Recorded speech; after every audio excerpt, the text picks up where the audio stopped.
Look at your bedroom lamp. It is a tool of pure comfort. A minor piece of bedroom decor. We think turning off the lights is an invitation to rest. A peaceful transition to sleep.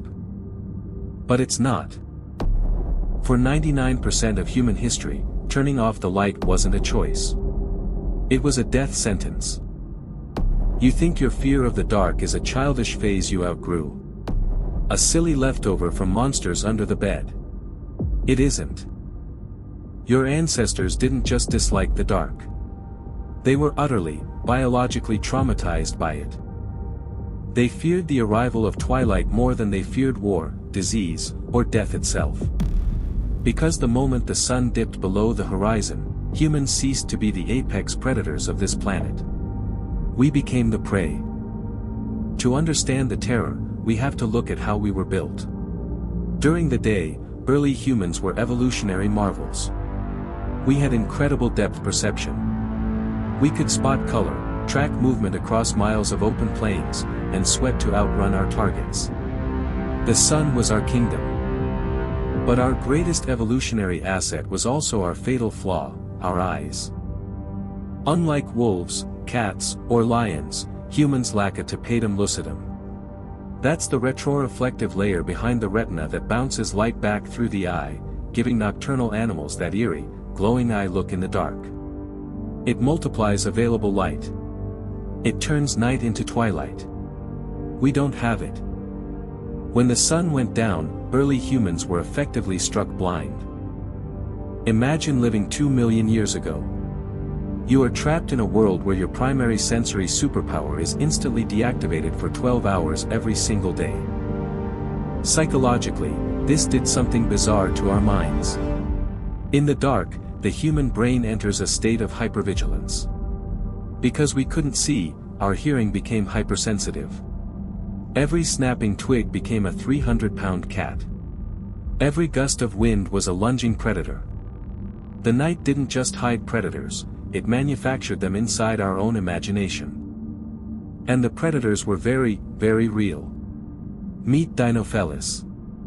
For hundreds of thousands of years, this creature was the architect of human nightmares. It didn't hunt like a modern lion, which roams the open plains during the day. Dinofelis was an ambush predator of the shadows. It was obsessed with primates. It was obsessed with us. Fossil evidence shows early hominid skulls with 2 distinct, perfectly spaced punctures in the back of the head. It's the calling card of an ambush from behind. In the dark. For centuries, archaeologists wondered why so many ancient human bones were found deep inside treacherous cave systems. Did we live there? Did we bury our dead there? The truth is much more terrifying. We didn't live in those deep caves. We were dragged into them. Dinofelis and giant ancient hyenas used these caves as dens. They would wait until nightfall, ambush a human settlement when we were blind and helpless, and drag our ancestors into the dark to eat them at their leisure. Our ancestors spent hundreds of millennia listening to the sound of their family members being consumed alive in the dark, just yards away from where they huddled. Then came the fire. When humans tamed fire roughly 1 million years ago, it wasn't just a tool for cooking meat. It was the first weaponized light. It was our very first infrastructure against the night. Fire did something beautiful, it created a safe zone. A literal shield of photons. Predators, terrified of the unpredictable nature of flame, stayed back. For the first time, humans could breathe after twilight. But fire created a new psychological trap. Have you ever sat around a campfire in the woods? If you look at the fire, your pupils constrict. The fire feels warm and safe. But if you turn around and look out into the woods, the darkness looks deeper. It looks completely impenetrable.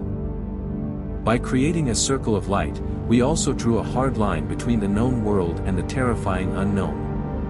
We could see the perimeter of our safety, but we couldn't see what was pacing right outside the edge of the glow. The light kept the monsters out, but it also highlighted just how small our sanctuary really was. But here is the dark twist. You think we eventually conquered this fear when we built houses, castles, and cities. You think civilization cured our midnight trauma. It didn't. It just changed the way the trauma manifests. Until the late 19th century, humans slept in a way that would seem entirely bizarre to us today. We didn't sleep for 8 hours straight. We practiced what historians call biphasic sleep. People would go to bed at sunset, sleep for about 4 hours, and then wake up around midnight. This wasn't insomnia. It was an automated biological program. For 2 to 3 hours, the entire world would be awake in the middle of the night. They called it the watching hour. They would read, pray, or check on their animals. Then, they would go back to sleep for their second sleep. Why did our biology force us awake in the dead of night? Because for millions of years, sleeping through the entire night meant you died. Your brain was evolved to wake up when nocturnal predators were at their peak hunting efficiency, just to check if your tribe was still alive. When Thomas Edison popularized the incandescent light bulb, we forced our bodies to abandon biphasic sleep. We built an artificial day. We used infrastructure to utterly crush the natural rhythm of the night. But our brains never forgot. Think about it. Why do we still feel that sudden, irrational jolt of panic when the power goes out? Why does a creaking floorboard at 3 a.m. feel entirely different than the same creaking floorboard at 3 p.m.?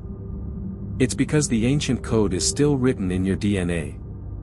We haven't actually conquered the dark. We've just built a massive, fragile cage of electricity to keep it at bay.